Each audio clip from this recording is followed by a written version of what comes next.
Hey there guys, and welcome back.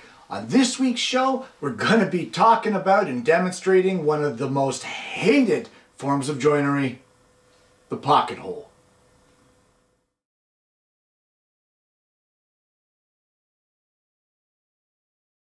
Now, what is pocket hole joinery? Pocket hole joinery uses a special type of bit to drill an angled hole in a piece of board so that you can place a screw in it and get a butt joint held together with that screw.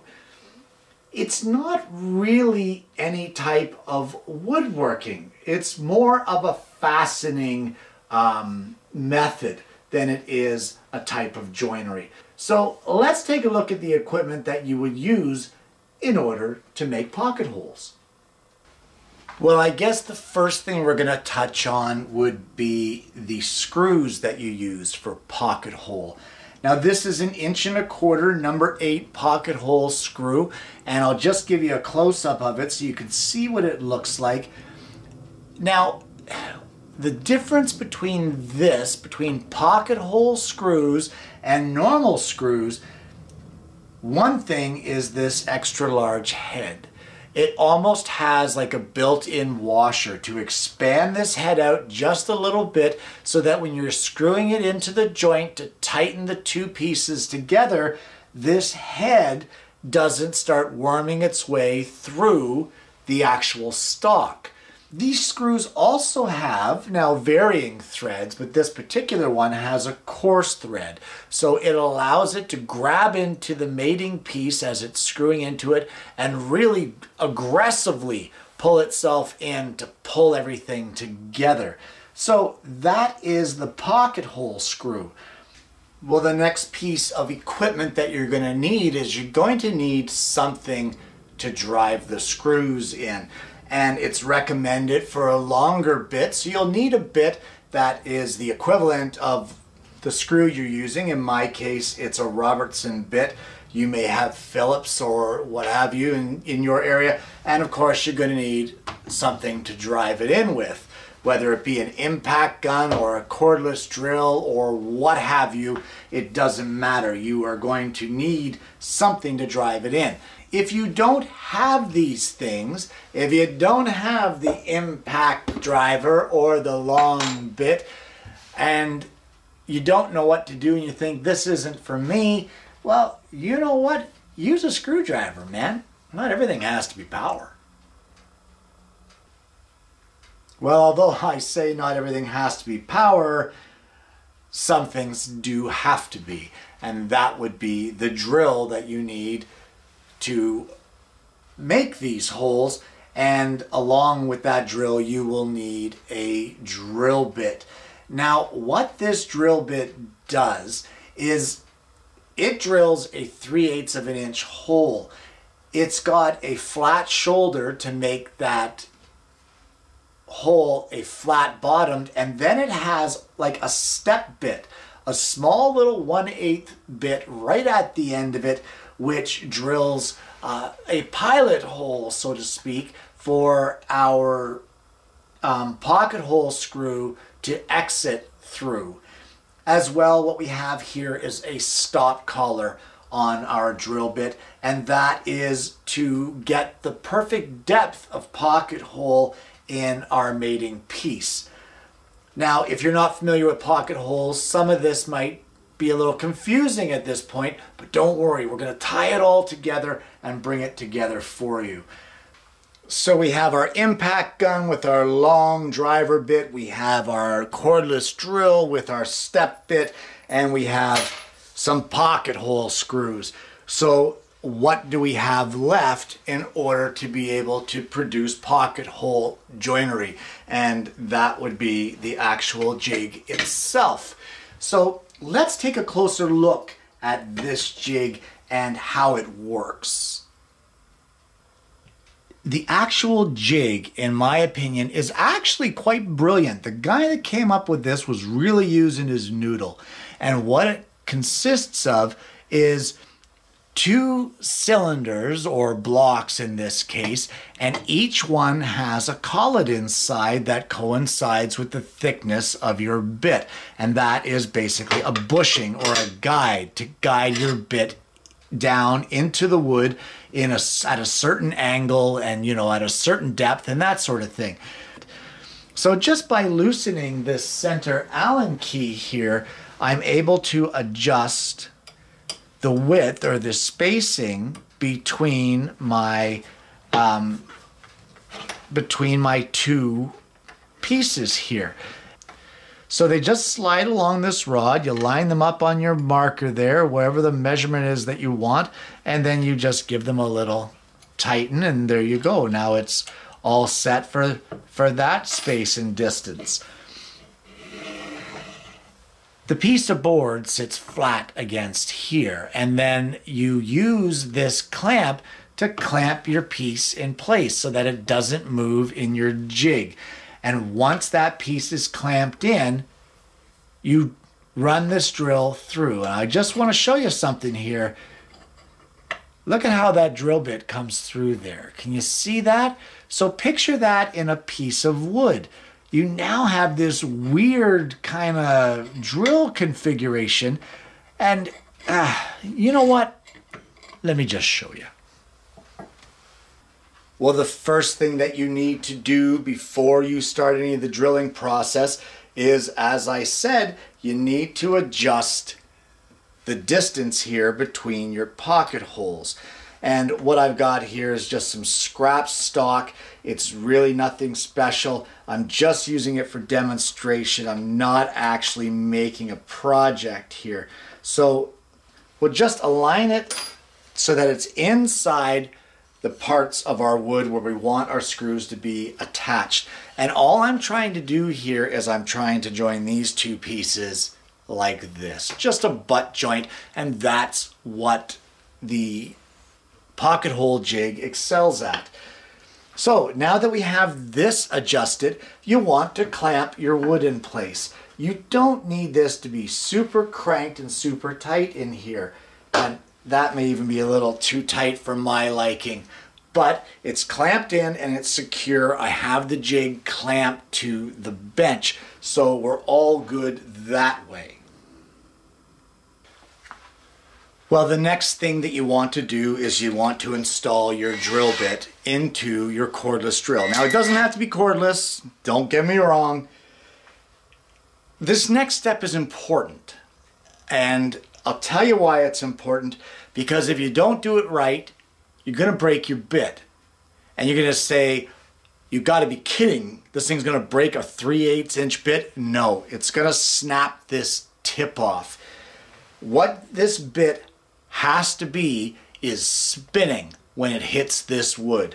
You cannot put the bit down into these holes and then start to drill. It doesn't work that way. You need to be able to have the bit spinning so that it's not going to bind and snap this off. And all you want to do, you've already adjusted your collar. You can see here, we tested it before when we put it in that the bit didn't go right through to the bottom. We're just going to place it just in the hole, start slowly rotating, and then we're going to speed it up and slowly plunge the drill into our stock.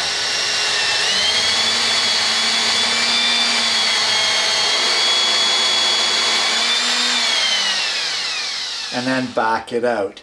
And you can see there on the little inset video how this jig allows side holes here for the dust or the chips to be extracted, or ejected, I guess you would say.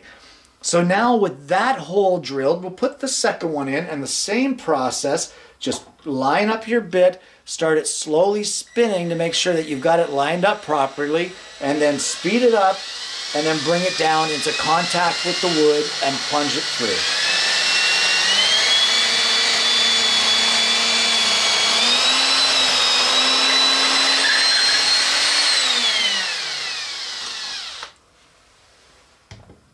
And once you get that drilling complete, you can release your clamp and pull out your stock. and we'll just get the rest of the chips out of there. And there you can see the pocket holes. Can you see that? It's got the pilot hole in the bottom of each one for our pocket hole screw, and it's got this tapered hole that will now accept the screw for us to do our butt joinery. So how do you actually connect them together? So now it's time to join these two pieces together, or to do the fastening of them. And they're not even really the same size. They've got uneven edges, but we're not talking about the cut of this right now. We're talking about how to connect them. First thing I'm going to tell you is don't hold it in place with your hands and try to screw in with a pocket hole screw. It's not going to work. What happens is the screw starts coming out. You will not have the physical strength to stop it, and it will end up piercing this in a way that you don't want it to, and the joint will be off-centered or crooked or that sort of thing. First thing you want to do is clamp it together. If you want to put glue on the joint, that is 100% fine too. In fact, I encourage it. It strengthens the joint incredibly. The next thing you're going to need is your impact gun. And you've got the long shafted bit in there for your screws. And I'm just going to demonstrate why you want that long shafted bit by placing a regular sized bit in here. And you can hopefully see that for us to get in here with this now and get it into the hole, we're changing the angle how this is going in. We're going in too deep. So you want that longer bit so that you can get the tool further away. And you can see there now that it is right down in the bottom of the hole. It's sitting flush in there. And all you want to do is just drive it in. You don't go crazy on it, just drive it in.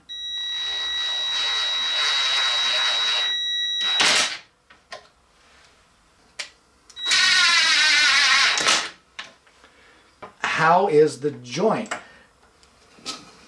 The joint is solid. Now, it's not the prettiest type of joinery, but it's very, very effective, and it's very quick. And it comes in handy when you're working in a tight area where you can't do that fancy joinery, or if you're adding something to a piece that's already been made. So that is basically all there is about pocket hole joinery. And I hope for those of you that haven't seen it before, you might give this a try sometime. And there you have it. Pocket hole joinery. Guys, as I've said in this show, I think joinery is used loosely here. As in my mind, I don't consider it as joinery so much as I consider it a method of fastening. Yeah, I know that's joinery, but joinery in my mind with woodworking is actually cutting something in order to get the two pieces of wood to fit together and join together without the aid of fasteners. That to me is joinery. As soon as you add fasteners in, I kind of see it a little differently. So I understand all of the hatred for this type of stuff when it comes to seasoned woodworkers. We prefer something that is handmade, not man-created with the screws and stuff. Is there anything wrong with pocket hole joinery? No. I don't think so. I think you can use it for any project that you like. And if that is the method that you choose, who are you trying to please in your project other than yourself? The joinery is solid, and when you add glue to it, it really makes for a solid, sturdy joint that can stand the test of time. And it has its applications. You don't just have to join butted boards together, say in a box situation. You can turn around and use it for a frame. If you made the frame, there's no reason that you can't have that 45 down there inside the jig and use the pocket holes to pull your frame together at the corners.